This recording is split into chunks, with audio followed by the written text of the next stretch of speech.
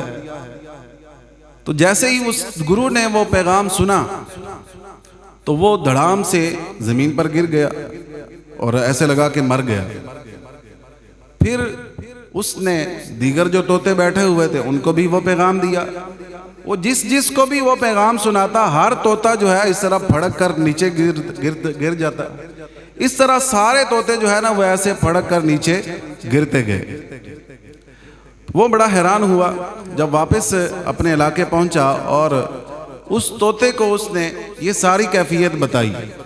جب اس طوطے کو اپنے طوطے کو اس نے ساری یہ کیفیت بتائی تو وہ بھی دھڑام سے نیچے گر گیا اور ایسے لگا کہ جیسے مر گیا ہے۔ مالک نے کیا کیا، اس کو پنجرے سے باہر نکالا اور ایک جگہ پہ اس کو رکھ دیا۔ جب اس نے اس کو کسی جگہ پر رکھا تو وہ فوراً وہاں سے اڑا اور درخت پر جا کے بیٹھ گیا۔ تو اس نے کہا یہ کیا ماجرا ہے کہ میں نے ان کو تمہارا پیغام دیا تو وہ بھی سارے ایسے پھڑک کر نیچے گر گئے، اور تمہیں آ کے ان کا بتایا اور تم نے اس طرح یہ کیا۔ تو اس نے کہا اصل میں میرے مالک نے پیغام یہ دیا ہے، میرے استاد نے مجھے یہ پیغام دیا ہے جس کو تم نہیں سمجھ سکے۔ اس نے کہا کہ مرنے سے پہلے مر جاؤ، آزاد ہو جاؤ گے۔ مرنے سے پہلے مر جاؤ، آزاد ہو جاؤ گے۔ تو یارو اگر ہم بھی مرنے سے پہلے اپنے آپ کو مار دیں، دل سب کا ہوتا ہے اور خواہشیں سب میں آتی ہیں، خیالات سب میں آتے ہیں۔ ہم انسان ہیں، آپ ہمیں دیکھتے ہیں ہماری زندگی کے روز و شب کس طرح گزرتے ہیں۔ اس کا مطلب یہ نہیں ہے کہ ہمارے دل میں عام نوجوانوں کی طرح خیالات نہیں آتے یا خواہشیں پیدا نہیں ہوتی، لیکن ہاتھ ایک مرد کلندر کے ہاتھ میں ہے اور اس نے یہ درس دیا ہے کہ یارو مرنے سے پہلے مر جاؤ، اپنی رضا کو، اپنی خواہشوں کو اپنے رب کی رضا میں فنا کر دو، وہ رب تمہاری ہر خواہش پوری فرمائے گا۔ وہ تمہیں مرنے سے پہلے ایسی حیات عطا فرمائے گا کہ لوگ تمہارے مرنے کے بعد بھی تمہارا نام لیا کریں گے، تمہاری شانیں بیان کیا کریں گے۔ آج دیکھیں حضرت داتا صاحب کی زندگانی کیسی ہے۔ 1000 سال ہو گیا آپ کو دنیا سے گئے ہوئے، لیکن ہر سال آپ کے عرس پر رش پچھلے سال سے زیادہ ہوتا ہے کہ نہیں ہوتا؟ کسی بھی آپ صحیح معنوں میں جو اللہ کے ولی ہیں اور جنہوں نے دین کی خدمت کی ہے، آپ ان کی درگاہوں پہ چلے جائیں، دن بدن ان کے چاہنے والوں میں اضافہ ہوتا جا رہا ہے۔ یہ کون کرتا ہے اضافہ؟ وہ خود تو دنیا سے چلے گئے ہیں، کون دلوں میں ان کی محبت ڈالتا ہے؟ تو یہ خود رب کائنات کا اعلان ہے۔ اللہ فرماتا ہے جبریل سے، اے جبریل میں اس بندے سے محبت کرتا ہوں، تم بھی اس سے محبت کرو۔ زمین و آسمان والوں سے کہہ دو کہ تم سب بھی ان سے پیار کیا کرو۔ تو اللہ تعالیٰ بندوں کے دل میں محبت ڈال دیتا ہے جب ہم مرنے سے پہلے مر جائیں۔ تو یہ کتنی پیاری حدیث ہے۔ اگر سرکار دو عالم صلی اللہ علیہ وسلم کے اس ایک فرمان کو بھی ہم اپنے بلے سے باندھیں اور اس پر عمل کریں تو انشاءاللہ دونوں جہاں میں ہمارا بیڑا پار ہو جائے گا۔ اللہ تعالی ہمیں عمل کی توفیق عطا فرمائے۔ آمین بجاہ النبی الامین صلی اللہ تعالی علیہ وسلم۔ الصلاۃ والسلام علیک یا رسول اللہ۔